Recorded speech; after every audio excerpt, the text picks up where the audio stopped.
반갑습니다, 여러분. 손영식 목사 성경 강해 오늘은 제 134편이 되겠습니다. 오래전에 중국에 미국 선교사가 갔는데 선교하느라고 참 어려웠다 합니다. 중국에서는 기차를 많이 타니까 한 번은 기차를 타고 하루 종일 이렇게 가는데 심심하기도 하고 또 전도를 해야 되겠고, 그래서 앞에 있는 중국 분에게 종이에다가 십자가를 이렇게 해서 건너줬답니다. 그랬더니 그 중국 분이 이렇게 십자가를 보더니 중국말로 영생이라고 써 주더래요.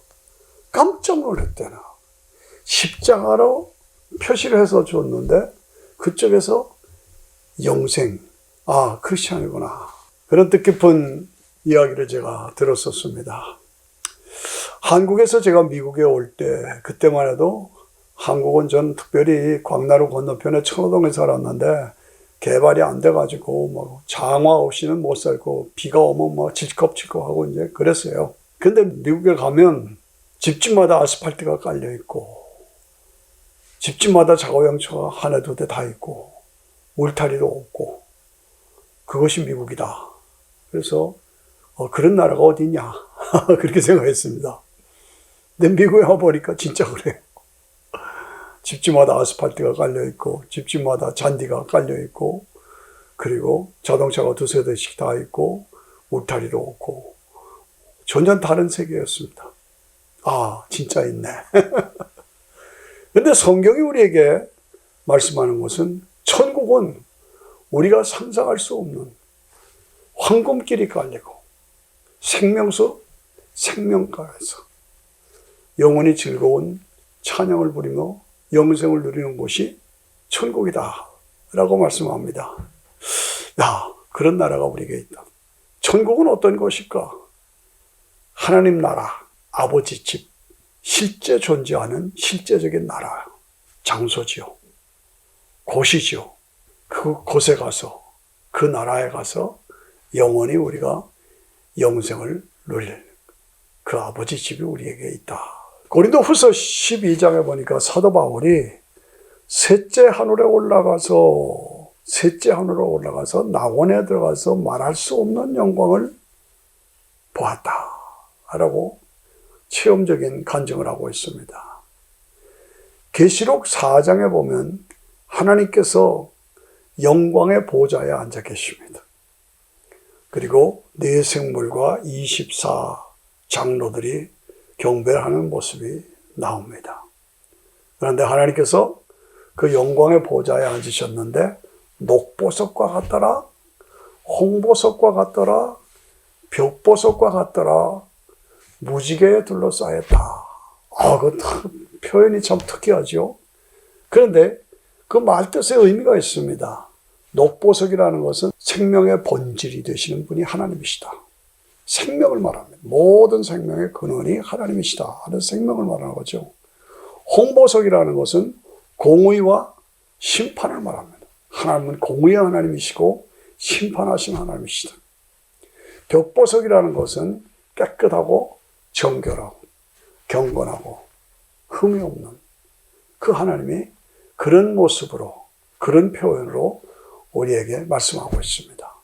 무지개에 둘러싸여 있다 하는 것은, 무지개는 뭡니까? 노아 홍수, 다시는 물로 심판하지 않겠다라는 약속으로 무지개를 주신 거 아닙니까?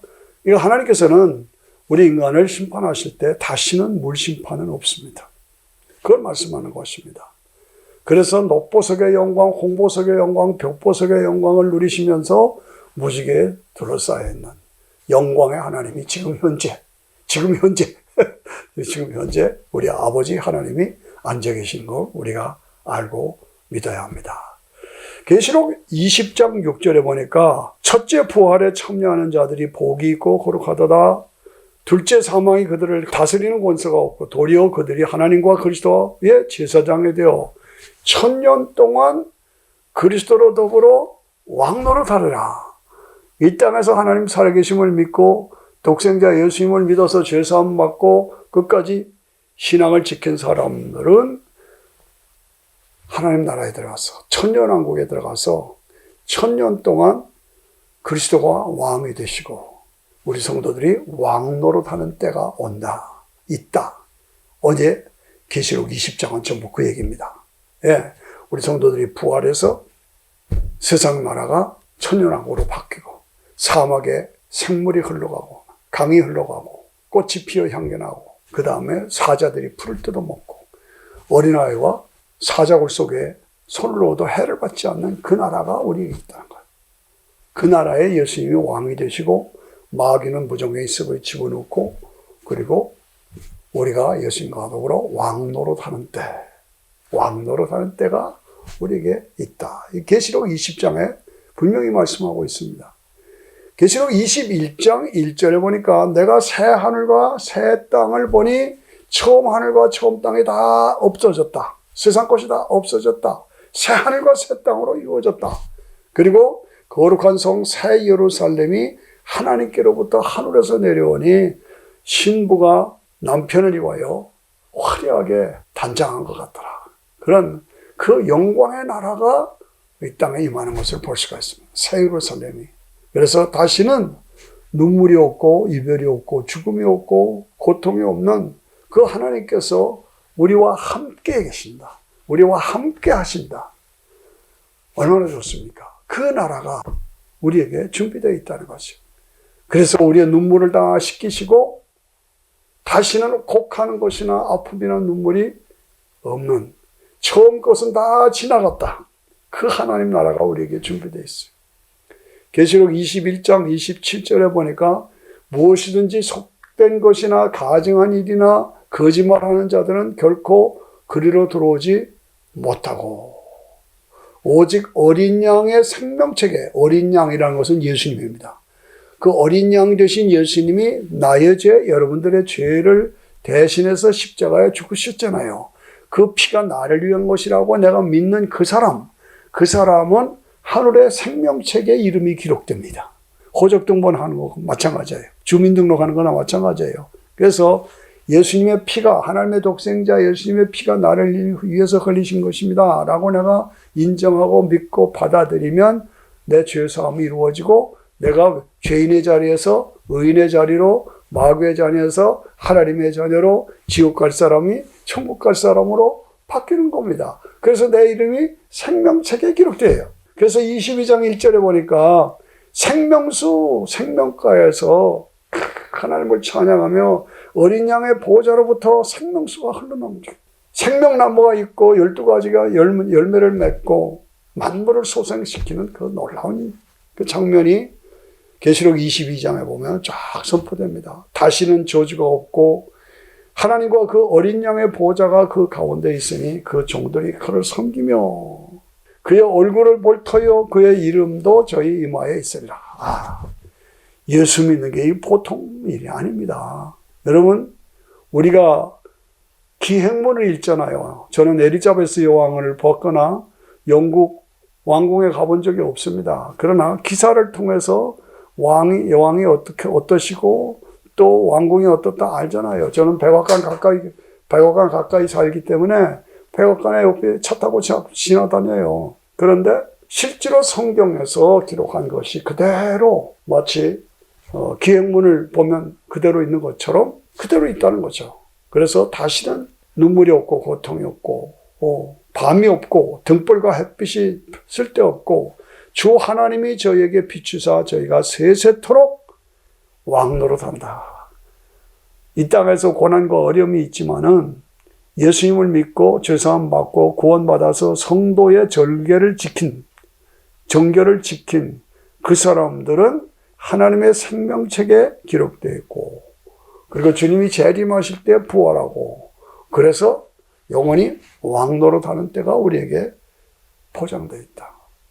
여러분, 성경의 얘기에 대해서 우리가 일반 세상 소설이나 문학작품으로 생각하면 안 됩니다.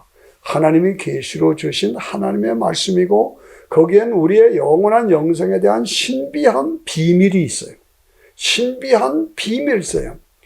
스스로 계신 하나님은 우주 만물을 창조하셔야만 했고 그리고 영광을 받으시기 위해서 하나님의 모양과 형상대로 지음을 받은 인간을 창조하셔야만 하는 거예요.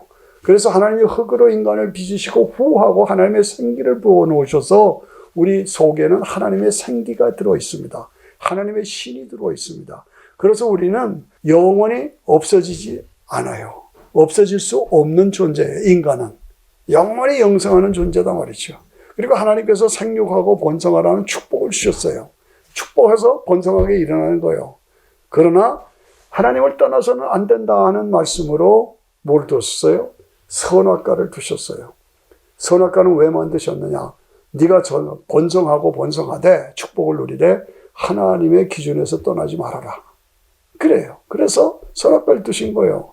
그러니까 선악과는 자유의지에 대한 검증이라고요. 그런데 인간의 교만 탐욕으로 선악과를 먹어라. 마귀 사탄이 먹어라. 괜찮다. 하나님과 같이 된다.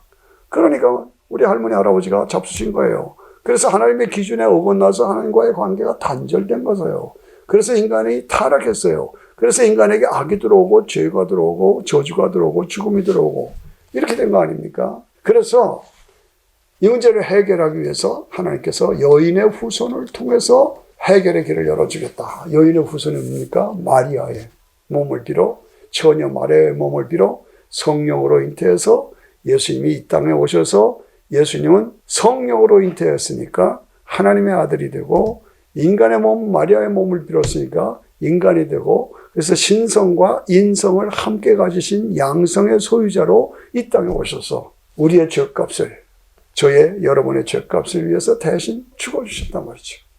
그래서 믿는 자에게 죄사함과 영생을 주실 거예요. 아, 놀랍죠. 간단합니다. 어렵습니다. 어렵습니다. 간단합니다. 그걸 나를 위한 것으로 받아들이면 되는 거예요. 그래서 에베소 1장 4절에 보니까 창세 전에 그리스도 안에서 우리를 택하사 우리로 사랑 안에서 그 앞에 거룩하고 흠이 없게 하시려고 우주 만물을 창조하시기도 전에 그리스도께서 우리를 위해서 구원을 주시기 위해서 영생을 주시기 위해서 이 땅에 오실 것을 미리 아셨다는 거예요. 창세 전에. 그래서 우리를 택하셨다는 겁니다. 그래서 우리가 예수를 믿게 된 것은 이건 보통 사건이 아니에요. 택함받은 사건이에요. 그래서 예수님의 피로 죄사함 받고 흠이 없게 하시려고 5절에 보니까 에베소 1장 5절입니다. 그 기쁘신 뜻대로 우리를 예정하사. 예정하사. 우주 만물을 창조하시기도 전에 우리를 예수님을 통해서 구원하시기로 예정하셨다. 그래서 그리스도로 말미암아 자기의 아들들이 되게 하셨다. 아들들이 되게 얼마나 신비한 비밀이죠.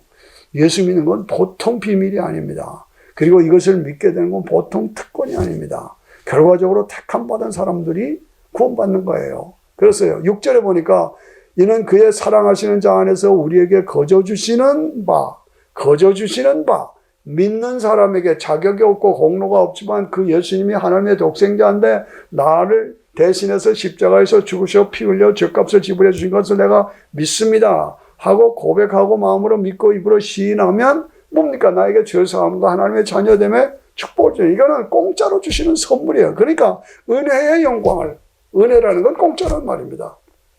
공짜로 주는 선물이란 말입니다. 은혜의 영광을 찬미하게 하려는 것이라.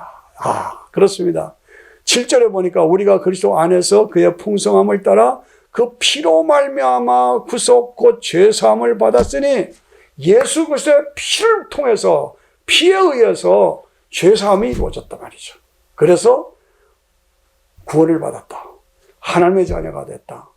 얼마나 감사합니다. 얼마나 쉽습니까?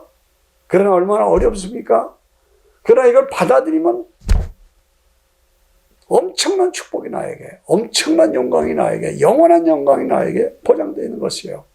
이는 그가 모든 지혜와 총명으로 우리에게 넘치게 하사 이 비밀을 아는 것은 제가 아무리 전도해도 못 믿는 사람이 있고 안 믿다고 거절하는 사람들이 있어요. 안타까워요.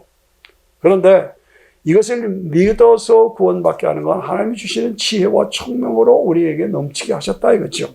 그래서 그 뜻의 비밀을 우리에게 알리셨으니 그 기쁘심을 따라 그리스도 안에서 때가 찬 경륜을 인하여 예정한 것이다. 예정한 것이다. 예수를 믿는 것은 하나님이 미리 예정하신 그 예정 속에서 이루어진 것이다. 그럼 내가 예정 받았냐 안 받았냐 어떻게 합니까? 모릅니다. 그런데 결과로 보면, 결과를 놓고 보면 저 사람은 택함 받은 사람이다.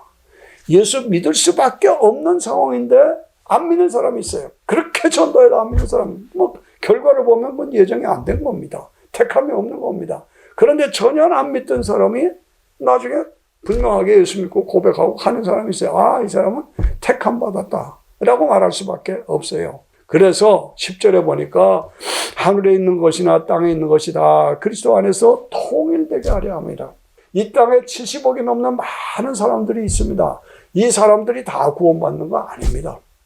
예수님의 피를 통해서 구원받는 사람들이 따로 나오는 거예요. 그래서 결과적으로 그 피를 통해서 통과해서 죄사함을 받고 이렇게 된 그 사람들만을 뽑아서 천년왕국 새하늘과 새 땅에서 영원한 영광을 누리게 되는 것이죠. 그렇습니다. 그러니까 하늘에 있는 것이나 땅에 있는 것이 다 그리스도 안에서 예수님의 피를 통해서 통일되게 하려 함이나 통일되게 하려 합니다. 여러분, 저도 여러분 모두도 다 죄인입니다. 기분 나빠도 할 수 없어요. 죄인입니다. 이 죄는 값을 지불해야 합니다. 마음으로, 생각으로, 생각의 동기까지 다 하나님 앞에 난 죄 없다라고 말할 수는 없죠. 그러니까 이 죄는 값을 지불해야 된다. 어떻게? 피 흘림이 없은 즉 사함이 없다. 이게 성경의 원칙입니다. 피를 통해서 죄사함이 이루어집니다. 그 피가 구약에서는 짐승의 피고 신약에서는 예수님의 피입니다. 예, 모든 피는 예수님의 피를 조명한 것입니다. 그래서 예수님의 피를 통해서 믿음으로 죄사함을 받아. 그래서 그 피로 말미암아 죄사함 받고 그 피를 통해서 만물을 통일되게 만드시는 것이 하나님의 뜻이다 이 말이죠. 그래서 중요한 것이 창세 전에부터 예정하셔서 나를 구원하시기로 하나님께서 예정하셔서 오늘 내가 예수님의 피로 구원받고 이 땅에 믿음으로 살다가 이 땅을 떠나면 천국 들어가서 영원한 영광을 누리게 돼요. 얼마나 좋습니까? 얼마나 감사합니까? 얼마나 큰 은혜입니까? 그렇습니다. 놀랍습니다. 하나님의 목적과 방법은 분명합니다. 반드시 그것을 알아야 합니다. 우리가 성경의 흐름을 분명히 알아야 합니다. 성경은 뭡니까? 하나님이 우주 만물을 창조하셨습니다. 인간이 타락했습니다. 하나님이 아담아 아담아 하고 내가 어디냐 부르십니다. 우리를 지금도 하나님께서 돌아오도록 부르십니다. 안 돌아옵니다. 노아 홍수를 다 진멸했습니다. 다시 시작했습니다. 그런데도 하나님을 대적합니다. 바벨탑을 쌉니다. 다 흩어놨습니다. 그래도 안 돌아옵니다. 그러니까 한 사람 아브라함을 택하십니다. 하나님의 주권으로 아브라함을 택하셔서 그 씨로 말미암아 천하 만민이 복을 받고 그리고 다윗 왕국을 이루어서 다윗 왕국은 하나님 나라의 실상을 우리에게 보여주는 겁니다. 그래서 아브라함의 씨에서 다윗의 왕권을 가진 예수님이 이 땅에 오셨어요. 그래서 신약 성경 처음에는 아브라함과 다윗의 자손 예수 그리스도의 세계라 이렇게 된 거예요. 예? 신약 성경 처음 읽어보면 아브라함과 다윗의 자손 예수 그리스도의 세계라 새로운 세계가 이루어집니다. 그래서 예수님이 이 땅에 오셔서 십자가에서 죽으시고 부활하심으로 십자가의 피를 믿는 자에게 죄사함을 주고 예수님의 부활을 믿는 나에게 나도 부활해요. 언제 부활해요? 주님이 재림하실 때 우리 부활하는 거예요. 이게 흘러가는 겁니다. 그래서 그 성도들 성령께서 임하셔서 믿게 하시고 교회가 이루어지고 그리고 교회를 통해서 복음이 땅끝까지 전파되고 그러면 때가 되면 주님이 재림하시고 그래서 우리 성도들은 몸으로 부활하고 회복되고 그래서 천년왕국 새하늘과 새 땅에서 영광을 누리게 돼요. 이게 성경의 파노라마입니다. 파노라마 쫙 성경이 전개되는 놀라운 영광의 모습이죠. 그래서 우리는 신앙생활하면서 나의 신앙을 체질화시켜야 합니다. 저는 이게 체질화를 강조합니다. 어떻게 체질화시킵니까? 저는 하나님의 은혜 중에서 음악 활동을 많이 했습니다. 그래서 오라토리오, 핸델의 메시아나, 천지창조나, 메들슨의 엘리야나 이런 것들을 많이 했는데 그때는 반드시 예행 연습이 있습니다. 예행 연습. 그래서 그 순서대로 쫙 한번 총 연습을 하는 겁니다. 그대로 이제 진행이 되죠. 제가 결혼식 주례를 많이 했는데 결혼식은 그 전날 반드시 예행 연습을 합니다. 그래서 순서대로 진행하는 겁니다.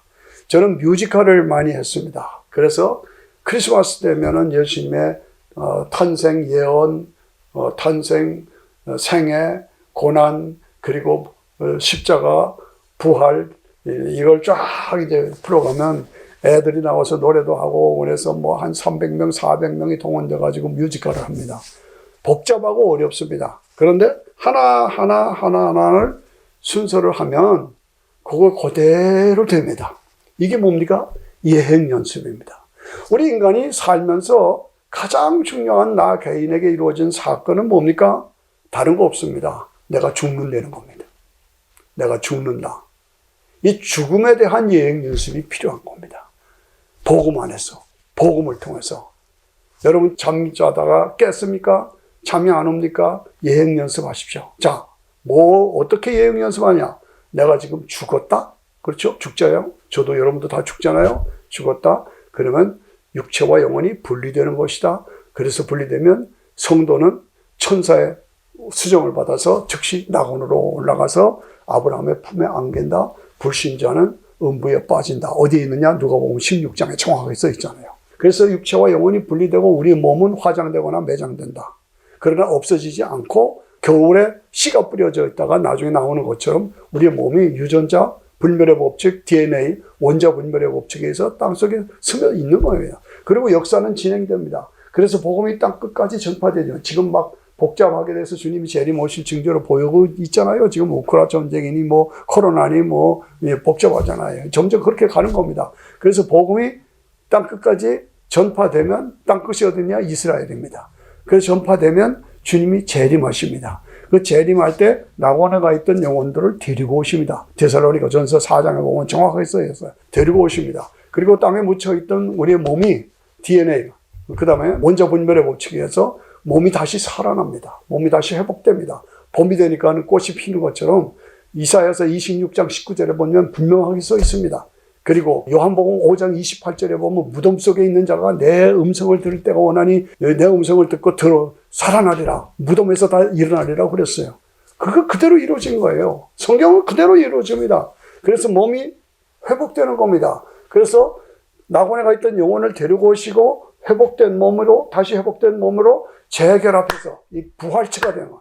부활체가 돼. 그래서 예수님이 왕이 되시고 마귀는 유황불 속에 넣고 그리고 우리는 부활해서 부활체로 왕노릇하고 어디에서? 천년왕국에서. 그게 이 계시록 20장입니다.